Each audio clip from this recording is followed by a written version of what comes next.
एक ईश्वर में आपका स्वागत है। सामान्यतः माना जाता है कि राम जी की लंका सीलोन में या श्रीलंका में स्थित थी, लेकिन इसमें सबसे महत्वपूर्ण समस्या यह है कि ईसा पूर्व 600 वर्ष के पहले श्रीलंका में रिहाइश के कोई भी पुरातत्व प्रमाण नहीं मिलते हैं। जबकि राम जी का समय यदि बहुत आगे भी खींच लें तो 1600 से 2000 ईसा पूर्व आता है।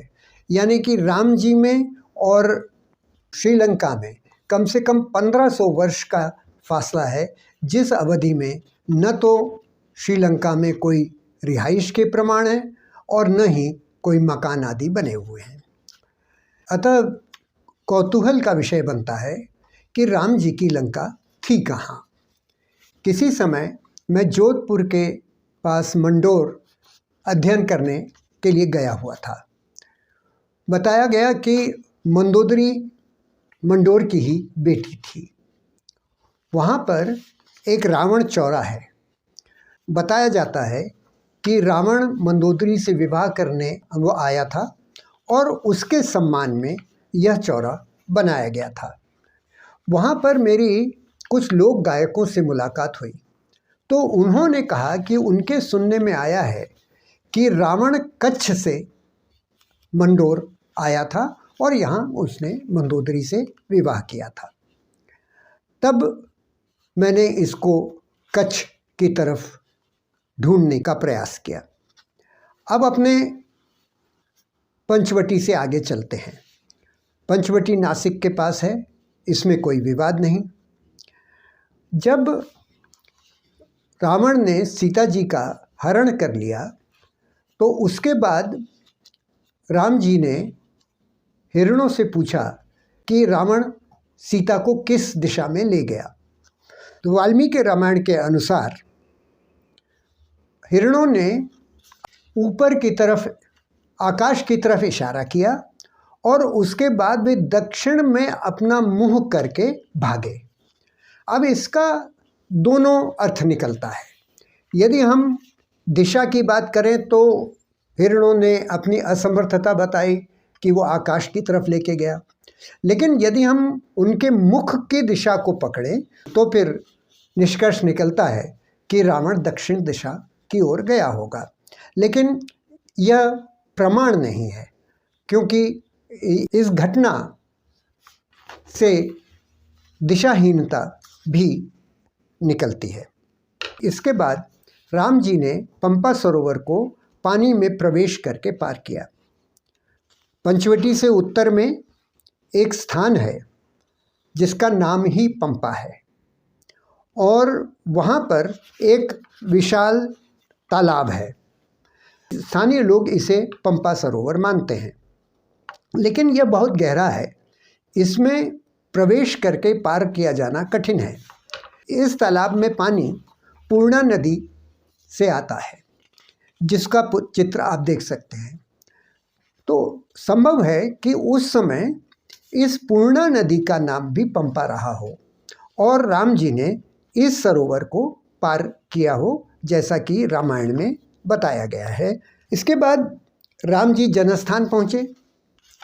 वहाँ पर जटायु ने उनसे कहा कि रावण सीता को दक्षिण दिशा में ले गया। यह दक्षिण दिशा का दूसरा संदर्भ है। लेकिन रावण का जो पुष्पक विमान है वह एक समुद्री जहाज दिखता है। इसलिए रावण पंचवटी यदि आया था तो वो पानी के रास्ते आया होगा। वहाँ पर ताप्ती नदी में कामरेज नाम के स्थान पर जहाज़ों के रुकने के बंदरगाह आदि के अवशेष मिले हैं। तो संभव है कि रावण ने सीता जी का नासिक में हरण किया, उसके बाद उन्हें वह कामरेज लेके आया। अब जब कामरेज से जब समुद्र की तरफ चलते हैं तो कुछ दूर दक्षिण दिशा में चलना पड़ता है, क्योंकि ताप्ती नदी सूरत के आगे थोड़ा दक्षिण दिशा में मुड़ करके समुद्र में जाती है। तो जटायु ने जो कहा कि रावण दक्षिण दिशा में लेके गया वह सही था इस हद तक कि वह कामरेज से कुछ दूरी तक दक्षिण दिशा में रावण लेके गया। उसके बाद वह कहाँ लेके गया इसका इस संदर्भ से कोई संकेत नहीं मिलता है। इसके बाद जनस्थान से निकलकर राम जी किष्किंधा गए।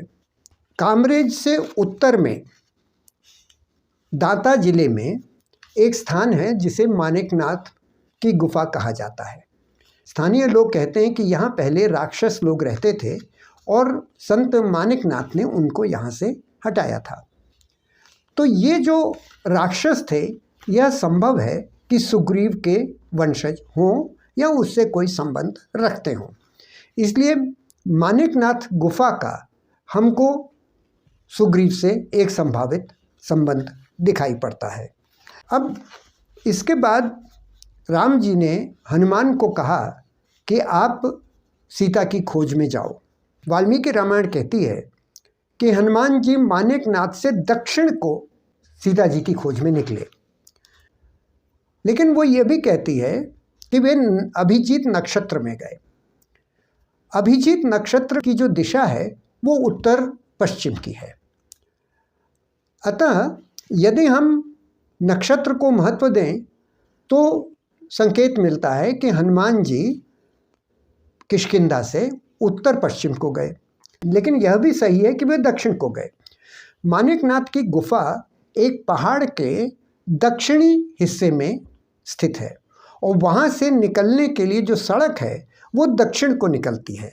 तो संभव है कि हनुमान जी मानिकनाथ की गुफा से दक्षिण को निकले और मैदान में आकर उसके बाद वे उत्तर पश्चिम को लंका की तरफ गए। इसके बाद वाल्मीकि रामायण कहती है कि राम और सुग्रीव सीता जी को छुड़ाने के लिए सिंधु तट पर गए। अब सिंधु शब्द का एक अर्थ यह हो सकता है कि वह समुद्र के लिए उपयोग किया गया हो, लेकिन उसका सीधा अर्थ यह है कि वह सिंधु नदी से जुड़ा होगा। आज से 4000 से 5000 वर्ष पूर्व सिंधु नदी वास्तव में वर्तमान रास्ते से नहीं बहती थी, बल्कि इससे पूर्व में बहती थी और वो कच्छ के रण में आकर समुद्र में मिलती थी। तो जब कहा गया कि वे सिंधु तट पे गए तो सिंधु तट का मतलब कच्छ का रण भी हो सकता है, क्योंकि वहाँ पर उस समय सिंधु तट था। अब सिंधु के समुद्र तट पर पहुंचकर राम जी ने समुद्र को पार किया। कच्छ के रण के पूर्वी हिस्से में वाडनगर का शहर बसा है। वहाँ पर एक स्थान है राम टेकड़ी। उसमें पुराने कम समय की ईंटें दिखती हैं, लेकिन उनका समय का अभी निर्धारण मेरी जानकारी में नहीं हुआ है। इसी राम टेकड़ी के पास एक छोटा सा मंदिर है जिस पर रामेश्वर लिखा है।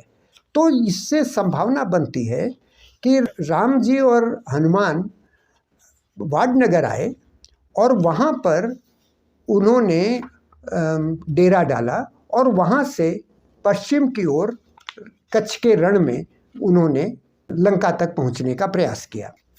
राम जी द्वारा जो समुद्र पर पुल बनाया गया वो ऐसा बताते हैं कि उनकी सेना ने वृक्षों को उखाड़ा और उन्हें उनके साथ पत्थरों को बांधा और फिर समुद्र में डाला। कच्छ के रण की गहराई 10 से 20 फीट के लगभग है। उस स्थिति में यदि आप पेड़ को पत्थर से बांधकर समुद्र में फेंक दें तो पत्थर जमीन पर बैठ जाएगा और वह वृक्ष तैरेगा और अपनी जगह स्थिर रहेगा। फिर उन वृक्षों को पकड़कर आप एक तट से दूसरी तरफ जा सकते हैं। यह जियोलॉजिकल सर्वे का चित्र है जिसमें दिखाया गया कि पूर्व में एक वाडनगर से जब पश्चिम की तरफ चलते हैं तो पहले 2 द्वीप आते हैं और उसके बाद खदीर नाम का एक द्वीप आता है जिस पर धोलावीरा की पुरातत्व साइट स्थापित है। वाल्मीकि रामायण में कहा गया कि लंका में मानव निर्मित तालाब थे।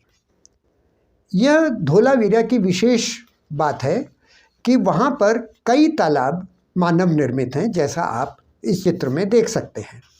धोलावीरा के द्वीप में लंकी बाजार नाम का एक स्थान है और धोलावीरा के दक्षिण में रण ऑफ कच्छ के दूसरे पार्ट पर लंकी डूंगरा यानी लंका के पत्थर नाम के स्थान हैं। धोलावीरा के पश्चिम में कोटेश्वर में किंवदंती है कि रावण किसी समय शिव जी की प्रतिमा को लेकर जा रहा था और वहाँ पर उसने उनको थोड़ी देर के लिए रख दिया और उसके बाद वहाँ से वे उठा नहीं पाया।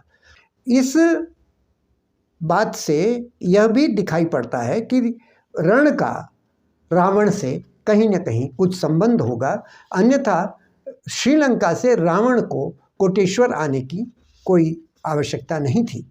और विशेष बात यह है कि धोलावीरा में ईसा पूर्व 3000 वर्ष के समय से रिहाइश के प्रमाण मिलते हैं। वहाँ पर तमाम पत्थरों के बीच में बनी हुई सड़कें हैं और किसी समय वहाँ राजमहल इत्यादि रहे होंगे।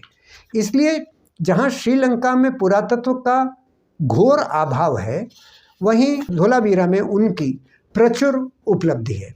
इन सब तथ्यों को देखते हुए हमें गंभीरता से विचार करना चाहिए कि पंचवटी से राम जी दक्षिण को श्रीलंका को न जाकर वे वास्तव में उत्तर पश्चिम को धोलावीरा आए होंगे और यहाँ उन्होंने रावण से युद्ध किया और सीता को छुड़ाकर वापस अयोध्या गए। इन सब तथ्यों को देखते हुए हमको विचार करना चाहिए कि लंका वास्तव में धोलावीरा थी। इसका महत्व यह है कि राम जी की ऐतिहासिकता पर अक्सर सवाल उठाए जाते हैं कि कोई पुरातत्व के साक्ष्य नहीं है। यदि हम लंका को यहाँ माने तो फिर हमको पुरातत्व साक्ष्य भी मिलते हैं और राम जी की ऐतिहासिकता भी सत्यापित होती है। इस दिशा में और काम करने की ज़रूरत है। आपने इस वीडियो को देखा उसके लिए धन्यवाद। कृपया इस वीडियो को लाइक और शेयर करना न भूलें। बताना चाहूँगा कि मैंने इस विषय पर एक विस्तृत पर्चा central India journal of historic history में प्रकाशित किया है, जिसकी लिंक आप इस वीडियो के डिस्क्रिप्शन में देख सकते हैं और मैं निवेदन करूंगा कि आप उसका अध्ययन करें और अपने क्रिटिकल कमेंट से हमें अवगत कराएं। इस वीडियो को लाइक और शेयर करना न भूलें और आपसे पुनः मिलने की आशा में धन्यवाद।